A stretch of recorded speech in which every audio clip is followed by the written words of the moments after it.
आगे आसुछि बात्या असना 50 वर्ष रे प्रथम थर आसुछि एमिति बात्या कोन जे छारखार करिबो अनुमान लगाइबा मुश्किल। असना को नहीं असुविधारे पड़िबे लोके। ओडिशा रे भी पड़िबो बात्यार प्रभाव। 50 वर्ष परे भली विरल बात्या सतर्क कराइछन्ति पाणीपाग विशेषज्ञ। माड़ी आसुछि बात्या असना। पूर्वोत्तर अरब सागर उपरे घूर्णिबलय सृष्टि होइछि। पाकिस्तान उपकूलरू दूर रे साइक्लोनिक स्ट्रम सृष्टि होइछि।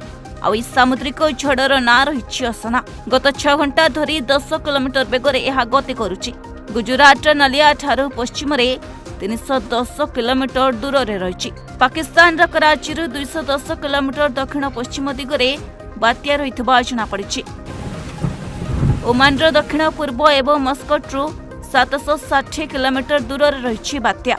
सेप्टेम्बर 1 तारिखरू अरब सागर रे बढ़िबो बात्यार प्रभाव। उत्तर पूर्व एवं उत्तर पश्चिम दिगरे अरब सागर रे गति करिबो बात्या।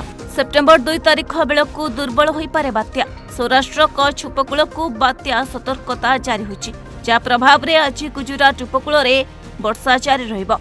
आईएमडी कहवा हिसाब रे केवल 3टी साइक्लोनिक झड़ 1944, 1964 एवं 1976 रे अरब सागर रे साइक्लोन असना पूर्वरु एवं अगस्ट 1891 2023 मध्य घटिथिला। शेष थर पई 1976 मसिया रे ओडिशा उपकूल रे एमिति घूर्णिबलय घटिथिला जहा पश्चिम उत्तर पश्चिम आड़कू जाई अरब सागर रे प्रवेश करिथिला। 1944 मसिया रे आसीथबा ए घूर्णिबलय अरब सागर उपकूल रे अनेक ध्वंसावशेष आनिथिला।